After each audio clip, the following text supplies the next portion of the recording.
Do you ever sometimes just open Chainsaw Man and get hit with such a childish sense of joy? The way that Fujimoto does page turners sometimes will never cease to make me laugh because this chapter opening is truly one of the biggest examples of what I'm talking about. After Yoru and Denji agree to make a contract of sorts where Denji will get powerful enough along with Yoru to defeat the Death Devil in battle, and in return, she'll have sex with Denji using Asa's body. Just a fact I would like to remind everyone of and keep fresh in their minds. We skip ahead to the next morning where it seems Denji and Yoru actually did sleep together, just not in the lewd sense of ways, which is nice to imagine for my boy Denji getting at least some cuddles to go to sleep with, as that was probably pretty warming to his heart and brain, which is just a big mush of depression and sadness right now. You know, despite the constant sleep boners, as he puts it. We do get another short scene of Denji's growth as a person though, and that even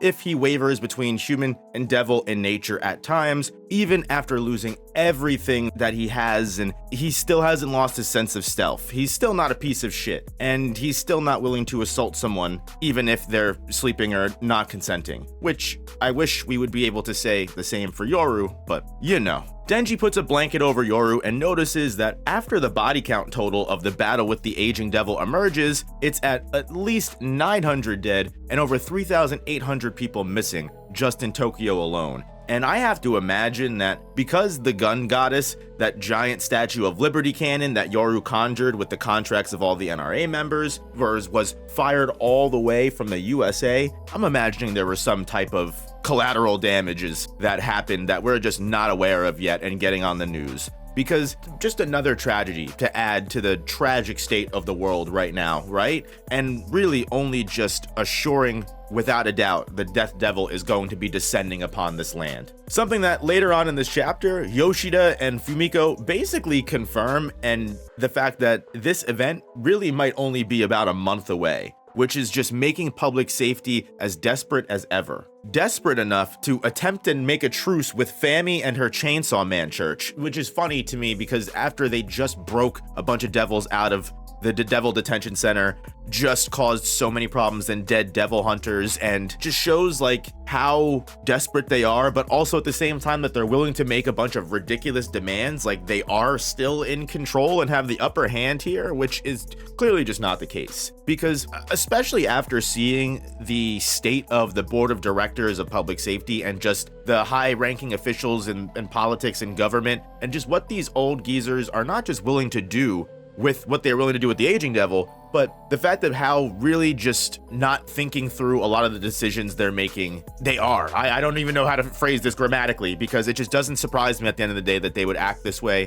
They think they have all the cards when realistically they hold nothing. For some reason, they still speak with this condescending manner. It's just so politician of them. Yoshida is pretty much very blunt, like always, and just exposes that public safety is pretty understaffed right now, and most likely they're going to accept whatever negotiations or conditions FAMI proposes because they're really not in a position to say no right now, even though they're acting like they are. That brings me to one thing that I will say about Yoshida, and that's that I do appreciate his candidness and willingness to complete the mission over absolute loyalty at times. He does really seem to want to stop the Death Devil and prioritize humanity, despite seeming to lack any kind of emotion or personality. Yoshida at least attempted to try and keep Asa away from Denji and out of the picture, even though obviously with Yoru and the War Devil, it was kind of inevitable. In the aging world, Yoshida helps both Denji and Asa and considers them friends, despite them most likely having to be enemies right now, and all of the bullshit that Yoshida put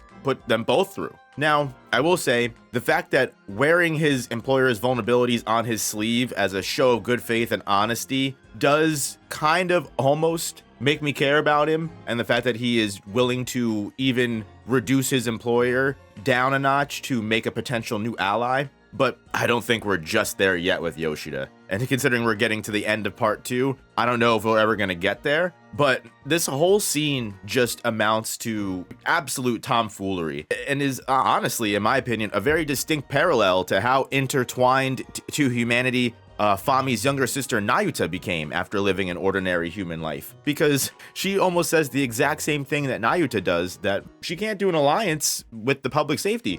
she's busy with school. She has to plan a school festival. Rightfully so. Both Yoshida and Fumiko after this are just appalled that Fami would decline to help stop the Death Devil, especially over such a dumb reason like that. The fact that the Death Devil is pretty much approaching very soon and the apocalypse is almost inevitable, you can really see the stress of that beginning to wear down these public safety members by how Fumiko reacts, and she just starts yelling at Fami that, no, you have to cooperate, like, we have to stop this. And I think this reveals that not only, obviously Fami was a main antagonist throughout most of this story, she's responsible for a lot of the plot developments that happen, and honestly, ushering in most of the chaos that has occurred right now. So I think even though I really do believe that at one point in time Fami wanted to stop the Death Devil from happening, I think in her own weird way, it's that weird prophecy, right? Where it's like, you will walk down the path that you're destined to go on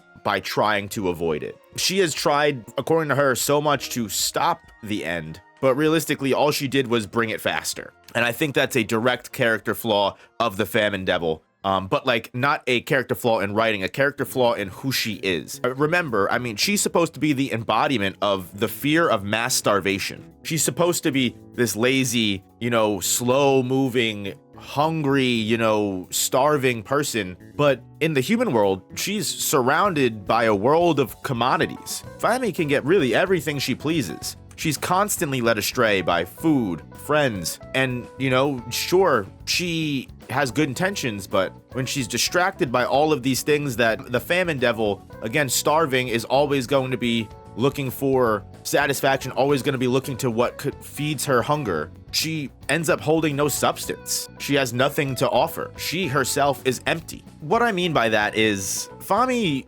wanted supposedly to save Denji, power up Yoru, and even truthfully do accordingly everything that she could to stop the Death Devil. But because throughout all of her plans, she was this empty, lazy husk that is just always, at the end of the day, chasing that hedonistic aspect of herself, all of those attempts just ended up having the complete opposite effect as she intended, because she never went fully committed. Now, I always thought that Fami would have a major arc of her own to be the full main antagonist and usher in her own age of famine, just like pretty much recently Yoru has been ushering the world into war, just based off of everything that she caused last arc. But she even says during the Chainsaw Man Church that war is nigh based on the state of the world. Instead of getting a direct follow-up to war being famine, it's almost as if the era of famine has been slowly brewing in the background in its own way, inadvertently bringing in the era of death, despite claiming to try and stop it.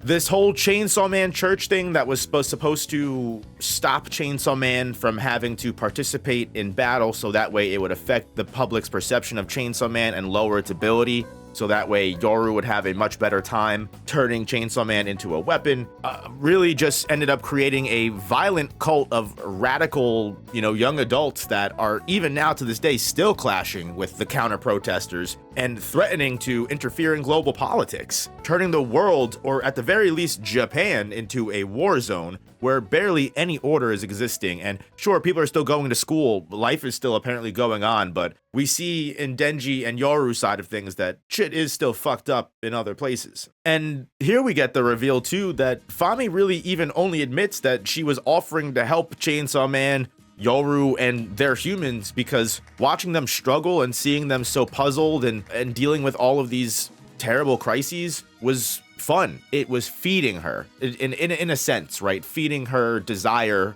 for, as she states, letting things savoring things. If the world is going to end, she at least wants to enjoy up until that point. If she could stop the world from ending because she doesn't want it to end, she says Nayu to herself, she loves food, she loves humans, she loves all of this stuff, she doesn't want it to end. But based off of her words in this chapter, it seems like she might be okay as long as she gets to enjoy all of the time she has left. Because if all she was doing was putting Denji and Asa to the test to see if they actually could defeat the Death Devil, because that might be an interesting experience to see happen, and the fact that she's so easily willing to give up once there really isn't a choice, because Yoshi and Fumiko want to make this alliance, right, and help, but if you think about it, what we know about public safety, they barely understand the situation they're in. They're grasping at straws. They are also just plain annoying, evil old geezers and very uninteresting, and just they've kind of fallen from grace. And all of this is just it's not the same. It's boring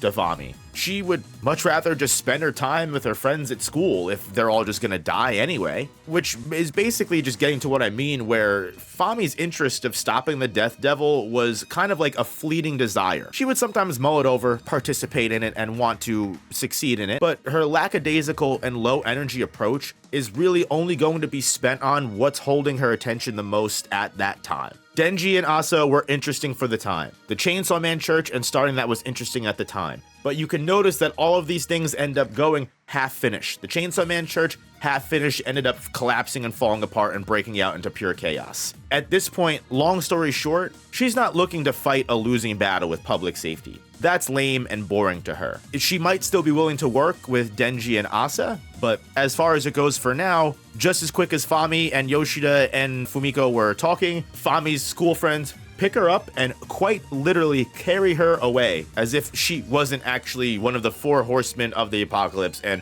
one of the stronger devils in the series. Fumiko and Yoshida are just left in FAMI's wake after this, really just having no idea where to go from here. And this chapter finishes out back on Denji and Yoru's perspective as they await the Death Devil's arrival, which is pretty much all they can really do. So they're just waiting and killing time. Which, at least Denji chose an activity that resulted in the least amount of killed people possible, because it seems like he has directed Yoru to just start firing her finger gun at mostly abandoned and destroyed buildings. One thing I didn't mention earlier in the Denji and Yoru portion was that before Yoru wakes up and Denji's just making breakfast and kind of talking to himself, speaking out loud to Pochita as he does, Denji admits that Yoru is probably the most dangerous, strongest quote-unquote girlfriend that he's had so far, and honestly, the way that everything is going and the way that his life has been, he knows in the back of his mind that this is all going to end up with him getting screwed over in the long run. He has a feeling, because again, he's been through this before, he knows there's not really a light at the end of this tunnel, is there? And almost like clockwork, as Yoru is pointing her finger gun at the next target, her head falls and she stops for a moment to hesitate, and she says Denji's name. And by the time that Denji looks over, it's not Yoru anymore. With the finger gun pointed directly at Denji, it's Asa this time, staring down the barrel, looking unsure of what exactly she's looking to accomplish in this moment. Now, meanwhile, it just looks like Denji is unfazed entirely and tells Pochita, "See, told you so," which is very funny. But if we go back a couple chapters, according to Yoru, Asa's mind is on the verge of collapse. So Yoru is purposefully taking control of Asa to keep her mind contained in order to stop her mind from breaking and keeping that from happening. And in my eyes, it's really unknown exactly what state of mind she's even in, because in the aging world, she didn't seem too out of whack. She definitely seemed like she was beginning to, holy shit, this is crazy, I don't know if I can handle this, but she was at least competent enough to help Denji through his trauma and also aid in the coming up with the plan to escape with Yoshida and all of that stuff. When she exits it, she does seem a little stuttery and weird. It's also unclear how much Asa is aware of what's going on while Yoru is in complete control, and if Asa has been trying to break free and is just aware that Yoru is offering up her body. However, the one thing I will say is, if Asa's mind really is beginning to snap, I mean, just with the amount of death that Yoru has caused to this point, it really wouldn't surprise me, especially after getting that full count of casualties. I mean, this is barely, too much time from the craziness of the Falling Devil, the craziness of the Chainsaw Man Church. It's no wonder Asa would feel at least a little bit guilty of what the fuck happened. But as for how she's going to handle the situation and what Denji will respond with, we're just gonna have to wait and see for next chapter. But until then, guys, thank you all so much for watching. I genuinely, as always, really appreciate you guys checking out these videos. And if you're interested in more types of content, I definitely have plenty of more Chainsaw Man videos and other series on my channel. Don't be scared to check them out, or don't be scared to check out the main channel if you want some more long-form type content. And guys, don't forget as well, we have a Discord if you want to join the community, talk Chainsaw Man, any other manga or anime series you may be watching or reading. Consider becoming a member of the channel for $1 and feel free to gain access to the Discord, and I'd love to have some conversations with you guys about this chapter. But if not, hit that like button, comment down below. I sincerely do appreciate you watching regardless, and I'll see you guys in the next one. Peace, peace, peace, peace, peace.